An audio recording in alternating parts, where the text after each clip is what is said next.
July 12. ఈ యుద్ధము మీది కాదు, దేవునిదే. 2వ దినవృత్తాంతములు 20:15. ఒక వ్యక్తి శిలువ సైనికుడైతే అతను తొందరగానో ఆలస్యంగానో దాడి చేయబడతాడని ఆశించవచ్చు.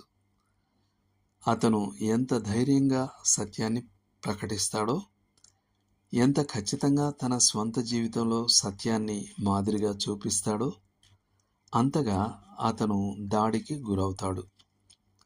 ఒక పాత ప్యూరిటన్ ఇలా అన్నాడు: తన సేనాధిపతి దగ్గర నిలబడేవాడే శత్రువుకు ఖచ్చితమైన లక్ష్యం. అతను చేయని తప్పులకు నిందించబడతాడు. అతను అపవాదులు, నిందలు మరియు కొండెములచే తీవ్రంగా గాయపరచబడతాడు. అతను బహిష్కరించబడి హేళన చేయబడతాడు. ఈ ప్రవర్తన లోకం నుండి వస్తుంది మరియు విచారకరంగా కొన్నిసార్లు తోటి క్రైస్తవుల నుండి కూడా రావచ్చు. అటువంటి సమయాలలో యుద్ధం మనది కాదు, దేవునిదని గుర్తుంచుకోవడం ముఖ్యం. మనం నిర్గమకాండం 14:14 వాగ్దానాన్ని స్వంతం చేసుకోవాలి.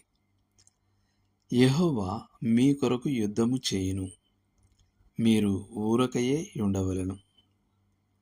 దీని అర్థం ఏమిటంటే, మనల్ని మనం సమర్థించుకోవాల్సిన అవసరం లేదు, లేదా తిరిగి పోరాడవలసిన అవసరం లేదు. మన ప్రభువే సరైన సమయంలో మనల్ని నిర్దోషులుగా నిరూపిస్తాడు. F.B. మేయర్ ఇలా రాశాడు: ఒక మాట వలన ఎంత నష్టం జరుగుతుందో.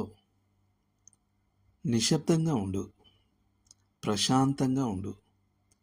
వారు నిన్నొక చెంప మీద కొడితే రెండవ దాన్ని కూడా చూపు. ఎన్నడూ బదులు చెప్పవద్దు. నీ కీర్తి లేదా శీలం గురించి పట్టించుకోవద్దు. అవి ఆయన చేతుల్లో ఉన్నాయి. వాటిని నిలుపుకోవడానికి నీకు నీవే ప్రయత్నించడం ద్వారా నీవు వాటిని పాడు చేస్తావు. అబద్ధపు నిందలు మోపబడినప్పుడు తనను తాను సమర్థించుకోవడానికి ప్రయత్నించని వానికి యోసేపు ఒక ఉదాహరణగా నిలుస్తాడు.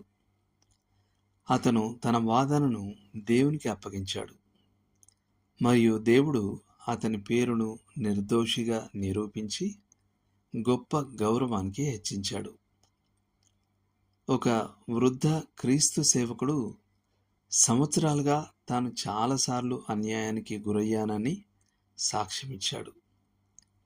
కానీ అతను అగస్టిన్ మాటలలో, ప్రభు ఎల్లప్పుడూ నన్ను నేను సమర్థించుకోవాలనే కాంక్ష నుండి నన్ను విడిపించు అని ప్రార్థించాడు.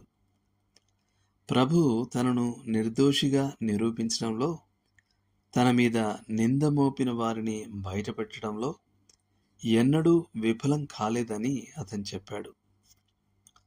వాస్తవానికి సర్వోన్నత ఉదాహరణ మన ప్రభువైన యేసుక్రీస్తు మాత్రమే. ఆయన శ్రమ పెట్టబడియు బెదిరింపక న్యాయముగా తీర్పు తీర్చువానికి తన్ను తాను అప్పగించుకొనెను. పేతురు రాసిన మొదటి పత్రిక 2వ అధ్యాయం 23వ వచనం. మనపై అబద్ధపు నిందలు మోపబడినప్పుడు మనల్ని మనం సమర్థించుకోవాల్సిన అవసరం లేదు.